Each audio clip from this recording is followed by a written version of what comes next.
কিছু কথা বলতে চাই রাগ নিয়ে। সেটা হলো, আপনি মনে করেন যে কোনো একটা পর্দায় রাগারাগি করতেছেন, তো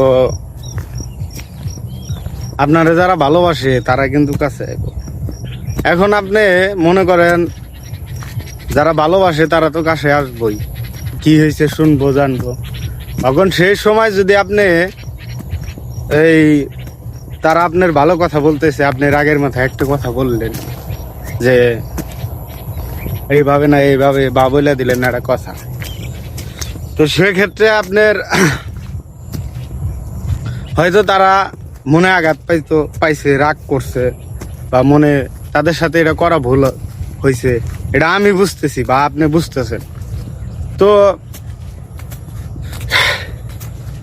তারে যে আঘাত করলেন বা কথা বললেন, 2-4টা কথা বললেন, বলার পরে আপনি ওনারে যে কষ্ট দিছেন, আপনার কথা শুনে কষ্ট পাইছে, তার থেকে বেশি কষ্ট আপনার মনে থাকবে। কারণ হচ্ছে ওনার সাথে যে আপনি ব্যবহারটা করছেন বা ওনার রাগের মাথায় একটা কথা বলছেন, সেটার অনুতপ্ত বা মনে যে একটা কষ্ট, সে কষ্টটা আসলে আপনি নিজের ভিতরে পুইরা খাবো, এরকম একটা পর্যায়ে। কারণ হলো আপনার হলো উনি হয়তো ক্ষণিকের জন্য রাগ করে থাকবো যে ওর ভালো চাইছিলাম, আমি কথা বলছি, ও আমার সাথে খারাপ ব্যবহার করছে, না আপনার ভিতরে যে একটা কষ্ট কাজ করব, উনি যে কষ্টটা পাইছে তার থেকে বেশি কষ্ট আপনার মনে লাগবো। কারণ আপনি রাগের মাথায় করছেন, সেটা পরে যখন অনুভব করবেন বুঝতে পারবেন। তো আসলে হয়ে যায় এরকম জীবনে মানুষের সাথে, হয়তো যারা আপনার ভালো চায় তাদের সাথে রাগারাগি এক পর্যায়ে হয়ে যায়, বা রাগ করে ফেলাইলেন, মনে কষ্ট থাকলে দেখা যায় যে এক কথা বইলা ফেলাইলেন। তো বলবো যারা আসলে রাগের মাথায় অনেক কিছু বলেন, তাদের উদ্দেশ্যে একটা কথায়, যারা রাগের মাথায় অনেক কিছু বলে, যারা রাগী মানুষ, তাদের মন আসলে অনেক নরম বা ভালোবাসে, মানুষের কষ্টটা বোঝে। কারণ হুট করে আপনি দেখবেন যারা রাগী মানুষ তাদের মনে কোনো পেঁচ নাই, তারা অনেক ভালো, তারা মনটা ফ্রেশ রাখে, রাগের মাথায় বইলা দেয়, পরে নিজেই অনেক কষ্ট পায়। মনে করেন আমি আপনার একটা রাগের মাথায় কথা বইলা দিলাম, আপনি যে পরিমাণ কষ্টটা পাবেন তার থেকে বেশি কষ্ট হইল আমি নিজে পাবো। কারণ হচ্ছে যে আমি কেন বললাম এটা, সে তো আমার ভালো চায় বা ভালোর জন্য বলছে, যে আমি কেন বলবো। তো এরকম পর্যায়ে কথাগুলা, তো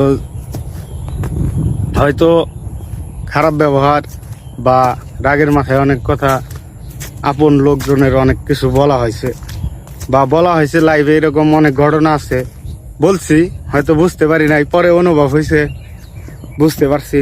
তো 2 দিনের দুনিয়া কে কখন চলে যায় তার ঠিক নাই। তো একটা কথাই বলবো, সেটা হলো আসলে যারা আপনার রাগের সময় বা দুঃখের সময় পাশে আসে, তাদের সাথে আসলে খারাপ ব্যবহার করা ঠিক না, বা রাগের মাথায় কিছু বলা ঠিক না। তাদের হয়তো বললেন আপনার ভালোর জন্য আপনার কাছে আসছে, কিন্তু আপনি বললে রাগ বা মনে একটা কষ্ট পাইলো, সে রাগের মাথায় বললেন, কিন্তু এটা বলা আপনার ঠিক না। বলার পরে দেখবেন যে আপনার মনে একটা কষ্ট কাজ করবে, যে এই কথাটা আমার বলা ঠিক হয় নাই। তো আসলে আপনার কাছে আসে কারণ হচ্ছে তারা আপনার ভালো চায়, আপনার ভালোবাসে, বিদায় আপনার কাছে আসছে। তো সেই ক্ষেত্রে আমি বলবো যে হয়তো এরকম আছে, এরকম ঘটনা হয়েছে বা কাছের লোকজনের সাথে, সবার জীবনেই হয়ে থাকে। তো যদি 2 দিনের দুনিয়া তাদের মনে যদি আঘাত দিয়া থাকি বা মনে এরকম কোনো কষ্ট থাকে, তার থেকে বড় কষ্ট আমার মনে, তারে যে আমি রাগের মাথায় বললাম কিছু বা বললাম কোনো কিছু, সে যে আঘাতটা পাইছে মনে, তার থেকে বড় আঘাত আমার। কষ্ট দিছি, সে তো আমার ভালোর জন্য আসছে, তারে আমি কষ্ট দিছি, এটা হলো বড় মনে কষ্ট। তো রাগ ভাই কোনোদিনও মানুষের সুখ এনে দেয় না। রাগ রাগ করে চললে জীবনে আপনি কোনো কিছুই করতে পারবেন না, কোনো কাজকর্মে মন বসবো না, কোনো কিছু না। শুধুই একটাই, আপনার মনে একটা আঘাত থাকবে যে কেন আমি এরকম করলাম। তো তার উদ্দেশ্যে একটা কথা, সেটা হলো যদি পারেন, কারণ ছেলে সন্তানরা ভুল করেই, আর ভুল করলে এরকম জীবনে হয়তো রাগের মাথায় অনেক ভুল করছি।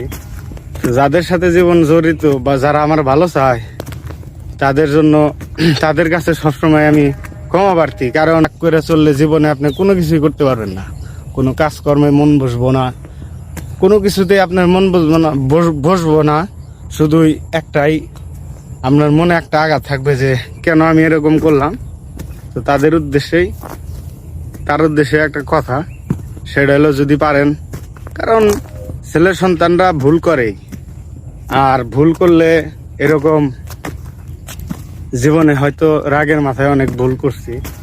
তো যাদের সাথে জীবন জড়িত বা যারা আমার ভালো চায় তাদের জন্য, তাদের কাছে সবসময় আমি কিন্তু নিজের ভুলের কারণে আজকে আমি এইভাবে চলি বা মনোক্ষুণ্ণ হয়ে থাকি বা এরকম থাকি। তো তাদের উদ্দেশ্যে বলবো, 2 দিনের দুনিয়া, কে কখন মরে যায়। তো ভুল করে থাকলে, মনে আঘাত দিয়ে থাকলে মাফ করে দেবেন। কারণ আপনার মনে আঘাত দিয়ে মনে করবেন না যে আমি সুখে আছি, আপনার থেকে দুঃখে আমি আছি। তো ভালো থাকবেন সবাই, নিজের রাগ এবং অভিমান কন্ট্রোলে রাখবেন, চেষ্টা করবেন জীবনে সবার দোয়া নিয়ে চলার জন্য।